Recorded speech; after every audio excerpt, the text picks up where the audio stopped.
है लेट हो गई चाची या फुआ के तो पारता कहत है जोसमती या फुलमती या सब कोनो आ गेलै तनी घरों में से निकाला ना हो।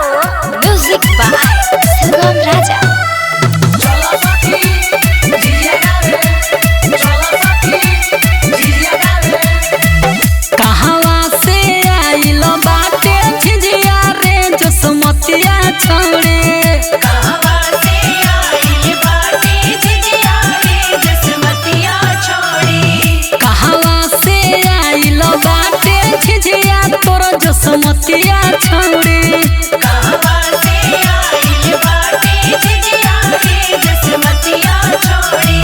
बोल रे जोसमतिया छोड़ी, बोल रे फूलमतिया छोड़ी। बोल रे जोसमतिया छोड़ी, बोल रे फूलमतिया छोड़ी।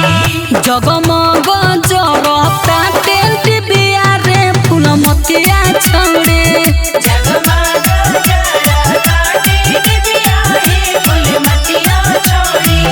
अरे बाप रे बारे छौरी रे कहवा से झिझिया लाल बरे रे जगमग करता।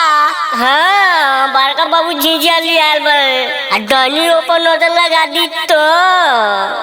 अरे बाप रे बाप बड़का झिझिया वाली भइल बारू डैनी आई नजर लगा मांग में आग न लगा दे रंडी के।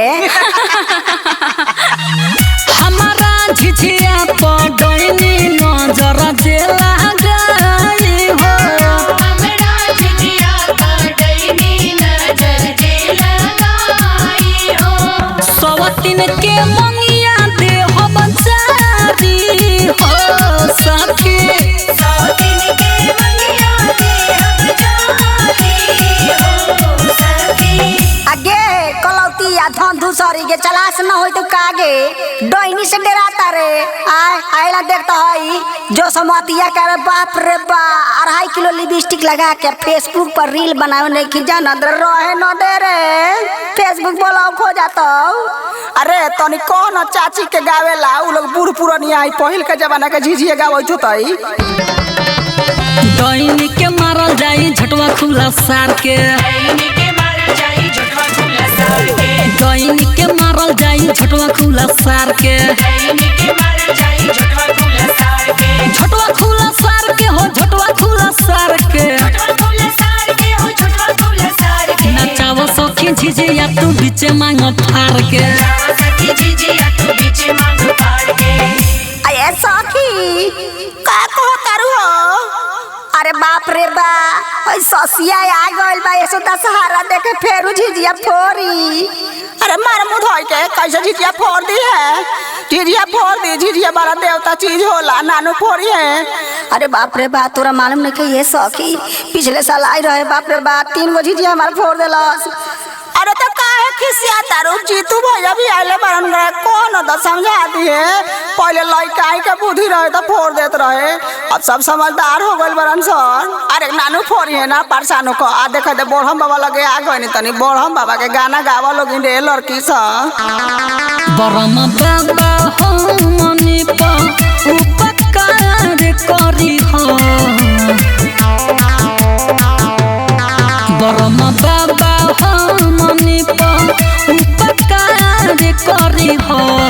डैनी मारे केतनो टोना सब बेकार करी हो। डैनी मारे कितना टोना सब बेकार करी हो। अये सखी अरे हमने का तो झिझिया खेलते खेलते सुगम भैया के दुआरे पर बानी जा। ए तो लेट काथी करतर जो न सुगम भैया घारा बा उनका मेहर गए कहिए बहुत डलिया चाउर देवेला अब चुपा के हमनी का जइया झिझिया डुबाए तो या से नोरा चाउर ले आके दे अब। ठीक है कहता हम जाई का। आ सुनो ना अभी रूमनो भैया के घरे जाए के बा बड़ी पूरा 70 घूम लेनी का उनकरा के तो भोरे पर आगे रहनी हो। हाँ याद नहीं थे पर साल उनकर मेहरुआ नुका के 150 रुपया देले रहले आ फिर हमनी का सेनूर चावल देवे के 10-10 रुपया सब के उके देले भोर पर आ गइलू।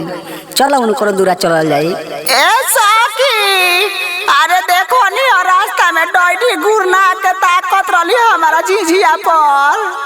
अरे चुप न रे डैनी के मांग में राख लगा के रगड़ देव तनी हेने तनी चाउरवा सब ले ले ओकरा बाद में चल तनी डैनी के दूरवा पर जाके बैठ के गरियावल जाई।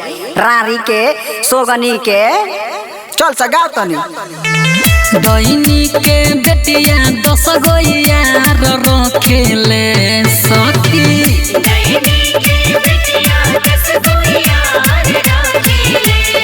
एकर छोट की पतोहिया दचियार रखेले